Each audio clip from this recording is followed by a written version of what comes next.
Welcome to the VoiceMe Podcast, information and advice on the world of voiceover presented by voiceme.co.za, the South African search directory for voice artists and related services.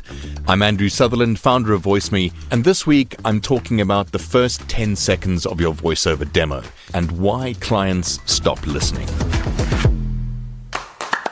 So let's start here. A client doesn't listen to your demo the way you listen to your demo. You listen with history attached. You remember the coaching, the studio session, how nervous you were, how long it took to choose the scripts, the takes that didn't work out, and the moment you finally got the lines right. The client doesn't know any of that. They press play, they listen, and very quickly they're asking one question. Can I use this voice for my project? That's it. They're not listening to validate your journey or admire your range. They're usually busy, under pressure, trying to solve a casting problem, and comparing you against other options. So once you understand how clients actually listen, you can build better demos, send better auditions, and make better choices about what you put in front of people. Now, when I say the first 10 seconds, I don't mean every client makes a final decision at exactly that mark. People listen in different ways. Some listen longer, some skip around, some come back later, some send the demo to a team, and some play it once and know immediately. But as a practical rule, those first few seconds carry a lot of weight. They tell the client whether the audio is usable, whether you understood the genre, whether you can perform with control, and whether you sound right for the job. If those seconds don't land, a lot of clients just move on. Not because they hate your voice, but because you didn't solve the problem they had in mind at that moment. Your demo is there to prove suitability for a job, for a brief, or a production. A great voice that doesn't match the project is still the wrong voice. A polished demo that opens with the wrong clip can lose the client before they even hear the part that would have booked you. So this episode is about that moment someone presses play. What do they hear first? What do they decide quickly? And what can you do to make those first few seconds work harder for you? So firstly, let's go over what clients are actually listening for. Most clients aren't listening like voice coaches. A coach listens for growth, technique, breathing, vowel placement, emotional access, all the things that help you improve. That's important work within a training context, but it's not what's happening when a client presses play. A client is listening with a job in mind. Does this voice fit our brand? Is the audio clean enough? Can I trust them with the script? Will this voice cut through the music? Does the vocal age sound right? They're not always using those exact words, but that's what's happening underneath. A producer might hear 2 seconds of room echo and think, we can't use this. A casting person might hear an exaggerated radio voice on a conversational brief and think, wrong style. An e-learning producer might hear a rushed pace and think, learners won't follow this. Again, that doesn't mean you're bad. It means the sample didn't give them the answer they needed. And the answer they usually need is this. Yes, this voice can do the job. So before we get into specific mistakes, here's the core idea. Your demo has to earn the next 10 seconds, and then the next 10, and then the next. A good demo makes the listener want to keep going because every clip tells them something useful. A weak demo asks the listener to be patient, and you shouldn't be asking busy clients for patience. Give them the strongest, most relevant proof as early as you can. So let's start with the most unforgiving filter, audio quality.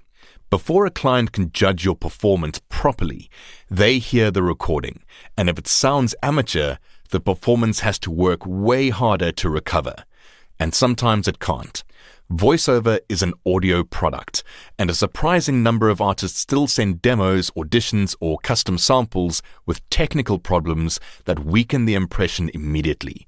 Room echo, computer fan noise, street noise, clothing rustle, mouth clicks, distortion, inconsistent volume, a mic too far away or too close, a boxy cupboard sound, or the classic one, a WhatsApp voice note. Please don't send clients a WhatsApp voice note as a professional audition or sample, unless they've specifically asked for it and are expecting voice note quality. A phone recording does have its place. A quick reference, a pronunciation check, a rough idea in a trusted relationship. It's just not a professional voiceover sample. Your audio quality is part of your credibility. Clients won't necessarily say, there's a resonance at 250 hertz, or the room reflection is too strong. They'll just say it sounds bad, or they won't say anything at all and just move on. Your job is to remove technical distractions before they reach the client's ear. You don't need to become a full audio engineer, but if you're recording from home, you need enough control to deliver clean, usable audio, a quiet space, decent acoustic treatment, an understanding of mic distance, and the discipline to listen back properly rather than assuming it's fine. And check your first few seconds specifically, not the middle, not the best part, the opening. Is there dead air? Is there a click or a chair noise? Is the first word clipped? Is the level too low? Is there obvious noise before you even start speaking? If the first thing a client hears is a technical problem, you've made the casting decision harder on yourself before you've even started performing. Then there's the performance. A lot of demos don't fail because the voice is bad. They fail because the opening choice is wrong. Some artists ease into the read like they're warming up in front of the mic. The client doesn't want to hear you arrive at the performance. They want the performance. Some push too hard the other way. Everything sounds important, every word gets polished, and the read turns heavy and slightly unnatural. Some VO artists hear energetic and give cartoon excitement. Some hear retail and shout. They hear premium and slow down until an internal training video sounds like a luxury watch advert. Some open with fake enthusiasm, that bright, overcooked sound that says, "I'm trying to sound friendly," instead of just sounding like someone who understands the message. And then there's the announcer voice, which still catches a lot of artists. Let's say the brief asks for natural, conversational, warm, not too salesy, and the VO artist sends a read that sounds like an advert from 1998. Big shape, perfect diction, too much rhythm, too much sell, not enough person. There's nothing wrong with announcer reads when the job calls for them. Promos, retail, live events, radio imaging, big campaign work, certain character commercials can all need a bigger performance. But if the client asks for natural and you open with announcer, you've answered the wrong question. And that's often why clients stop listening. They're not saying this artist has no talent. They're saying this isn't what we asked for. So here's a useful test. Could a real person say this line in this way? If the answer is no, ask whether the genre or category actually needs that size of performance. For conversational reads, don't confuse casual with lazy. Natural doesn't mean flat, low energy or mumbling, and it doesn't mean reading the words as yourself without making any choices. A good natural read is controlled. It has intention and rhythm, but not a predictable voiceover rhythm. It sounds like thought, not decoration. The first line has to feel like it started in the listener's world, not in a booth. You're not performing at the listener, you're speaking to them. Another reason clients stop listening early is generic delivery. The read sounds polished but not specific. It could be for any brand, any bank, any training module. The artist is smooth and clear, but there's no real choice in the read. And that's a problem because clients are usually listening for fit. A generic read makes the client do too much work imagining whether you could do the tone they actually need. A better demo shows them instead of asking them to imagine it. So don't just include corporate narration. Include a grounded sustainability read, an internal leadership message, a technical explainer, a warm staff training piece, a confident investor-style narration. Those all sit under corporate, but they don't sound the same. And the same goes for commercial work. A soft luxury read isn't the same job as an upbeat retail read. A conversational bank ad isn't the same job as a youth brand promo. If every clip on your demo opens with the same vocal color, the same pace, same smile, the client hears sameness, and sameness is very easy to skip over. Your demo should show range, But range also means useful contrast, not random voices. A client should be able to hear what each clip proves. This one proves warmth. This one proves authority. This one proves you can hold a serious message without overacting. If a clip doesn't prove something, ask yourself why it's there. Then there's demo structure, and you should always lead with the strongest proof. A lot of artists bury their best material. They open safe and put the really good clip at 35 seconds. But the client may never even get there. Your strongest and most relevant clip should always come first. Not the one you personally love the most, not the one that was hardest to record, but the one that's most likely to make the target client keep listening. If you're sending a commercial demo to an agency, open with your strongest commercial read for that kind of work. If you're sending a narration sample for an e-learning brief, don't open with a cinema-style documentary read. Range is only useful when it serves the brief. And this is why it's always worth keeping individual clips available, rather than relying only on one long reel. A montage reel is useful for a quick overview and it can live on your profile, but in a lot of real-world situations, clients don't want to dig through a long reel to find the relevant bit. They need the right clip right now. So keep your individual demos organized. Commercial upbeat, commercial conversational, corporate warm, corporate authoritative, e-learning, IVR, narration, character, whatever applies to your work. Name them properly, store them properly, know where they are. When someone asks for a sample, send the most relevant one or two, not a folder of everything you've ever recorded. A client who's looking for a calm corporate narration sample doesn't need your animation reel, your retail reel, or a phone system demo as well. And the same applies to your VoiceMe profile. If a client lands on it and hits play, what do they hear first? Does it represent the work you want to book, or did you upload something years ago and forget about it? Your first sample is doing work for you every day, even when you're not there, so make sure it's doing the right work. So all of that's been about demos, but I also want to go over auditions and custom samples because the first 10 seconds matter just as much there, maybe even more. When a client sends a brief, they're not asking, can this person do voiceover? They're asking, can this person do this voiceover? That's a different question, and an audition is a targeted answer, not a general showcase. So before you record, read the brief properly. Who's the audience? Where will this be heard? What does the client say they want? And just as importantly, what do they say they don't want? Natural, premium, trustworthy, South African but neutral? Those words matter even though clients don't always use direction the way we do. More premium might mean slower or calmer or less smile or less retail. But the brief still gives you a target, and if you send a take that ignores it, the client stops listening early because they can tell you didn't understand the brief. Also, don't send 5 unfocused takes. The instinct is to give them options, and that can work, but only if the options are controlled. 2 strong options usually beat 5 random ones.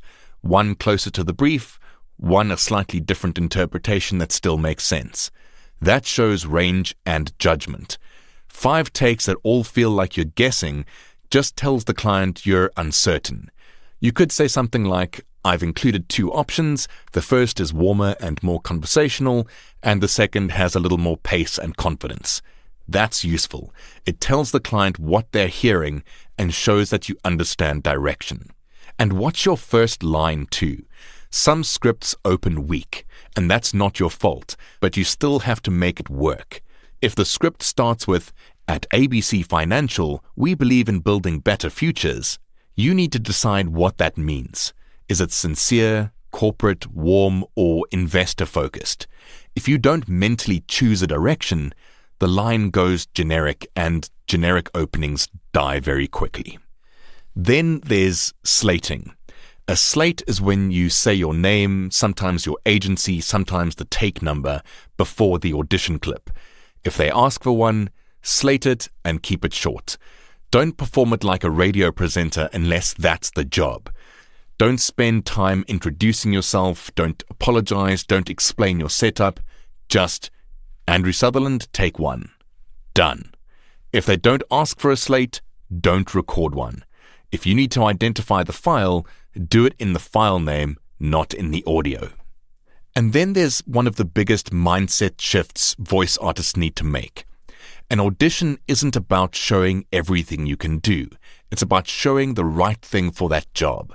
A lot of artists overperform because they want to stand out, adding extra color, extra personality, extra attitude. And sometimes that works, but often it pulls the read away from the brief. If the client asks for subtle, don't make it theatrical. If they ask for friendly, don't make it super bright and unnatural. A client will choose a voice that fits the job over a voice that simply impresses them. And that's a hard lesson when you've trained and want to show your skill.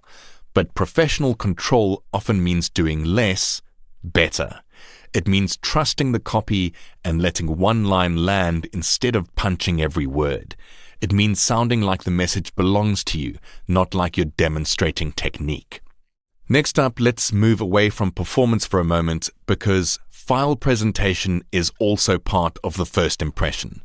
If you send a file called Final New Demo MP3, that says something. If your name's misspelled in the file, that says something. If the MP3 starts with 3 seconds of silence or is too quiet, too loud, or distorted, that says something too. Make it easy for the client to listen. Use clear file names, something like Andrew Sutherland Corporate Narration.mp3 or Andrew Sutherland Commercial Audition Take 1.mp3. Simple, professional, searchable. And send the right format too. If they ask for MP3, send MP3. If they ask for separate takes, send separate takes. If you're emailing, don't attach enormous files unless it's appropriate. Use a download link and don't make the client request access to a private folder because you forgot to change the permissions.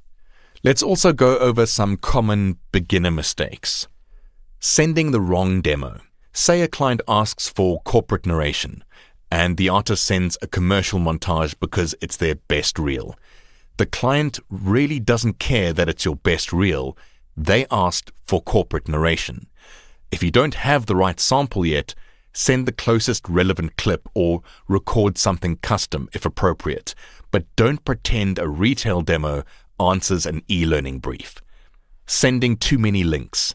A newer artist wants to prove range, so they send a website, SoundCloud, Google Drive folder, YouTube reel, Instagram page, and 3 MP3s, and now the client has to figure out where to click. Give them the shortest path to the right audio instead. Attach your MP3 or send a single link to a folder. Leading with old work. Your demo from 3 years ago might not represent your current ability. Maybe you've improved. Maybe your voice has changed. Maybe the audio quality isn't good enough anymore by today's standards. So review your demos regularly. You don't always need a full new reel, but you do need current relevant clips. Then using a demo that's better than your current ability. And this happens when a demo producer or coach works hard to get one polished performance out of you that you can't reproduce in a real job yet. That's very risky because your demo shouldn't sell a version of you that clients can't actually book. If you can't perform at that level under normal session conditions, keep training first. Another mistake is using the same one-size-fits-all reel for every job. Your general demo has value, but targeted samples work better. Lead with e-learning when you're contacting e-learning producers. Lead with character work when you're contacting animation studios. Don't make the client search for relevance. And finally, bad starts. A breath, a click, a hesitant first word at the top of the file. Clean the start. No dead air, no noise, just clean audio. And of course, working artists shouldn't get comfortable either. This isn't only a beginner's problem. Experienced voice artists lose the first 10 seconds too, often because experience creates blind spots. You recorded a great demo years ago, It booked work, people liked it, and you stopped questioning it. But does it still represent your current sound? Does it still match the clients you want now? And does the production still feel current? It's worth checking. You wouldn't use a crackling cable or mic because it worked 5 years ago, so don't keep leading with old audio because it once booked a job. Experienced artists also tend to oversend. You've built a large archive, commercials, corporates, e-learning, character work, maybe audiobooks, and that's great, but if a client asks for one thing, don't dump the whole archive on them. Curate the right clips. That's part of being professional, and the easier you make the client's choice, the more useful you become. So here's a quick self-audit you can run before sending a demo, an audition, or a custom sample. Is this the right sample for the brief? Does the first clip prove suitability quickly? Is the audio clean? No echo, no noise, no messy start. Does the read sound confident without being forced? Does it sound like you understand the message or like you're just reading the words? Is the pacing right? Is the file named clearly? Are you sending the right number of options? And here's the hardest one. Would you keep listening? Step outside yourself and listen the way a busy client would. If you weren't attached to the recording, would it hold your attention? That question can sting, but it's the most useful one on this list. And then a little bit of South African context. In our market, we deal with a wide range of clients: agencies, production houses, radio stations, corporate video teams, e-learning companies, small businesses, NGOs, even international clients looking for South African voices. A lot of that work moves fast. A producer might be casting 3 voices between meetings. An agency might send samples to a client over WhatsApp. A corporate client might not know voiceover language, but they know what they don't like when they hear it. So your sample has to work fast, whether it's on VoiceMe, in an email, in a WhatsApp thread, or on LinkedIn. The principle stays the same. Make the first listen useful. That means clarity, relevant samples, clean audio, strong openings, and accurate labels on your profile. If you want clients to hire you for a particular kind of work, give them the evidence. Don't make them imagine it. So all this is to say that clients stop listening early for a handful of reasons: poor audio, the wrong tone, overacting, a slow start, a generic read, too many links, and old work that doesn't reflect current standards. Most of that is fixable, and that's encouraging. You don't need to change your voice. You just need to make better choices. Choose the right sample. Open with the strongest relevant clip. Clean the audio. Edit the start. Match the brief. Send fewer and better options. And update your old demos. Stop thinking of your demo as proof that you're talented. Think of it as proof that you're useful to the client, to the project, to the production. It doesn't need to show every side of you in one go. It just needs to help the right client say yes. And if the first 10 seconds can do that, you've earned more listening time. So before you send your next demo or audition, press play, listen to the first 10 seconds, and ask yourself what it proves. If the answer is clear, you're on the right track. And if it's vague, fix it before the client hears it. And that's it for this week. If you've got any questions, get hold of me and the support team at support@voiceme.co.za. Drop a comment or give me a call on 0861 VoiceMe. That's 0861 864 2363 if you're in South Africa. And to sign up for a VoiceMe profile, register from the homepage at voiceme.co.za. Also like, follow, and engage with VoiceMe and each other on @VoiceMeSA on all the socials. If you liked this episode, like, share, subscribe, turn on automatic downloads, or click the bell icon so you don't miss the next one. I'm Andrew Sutherland, and that's it from me here at VoiceMe for this week. Cheers for now.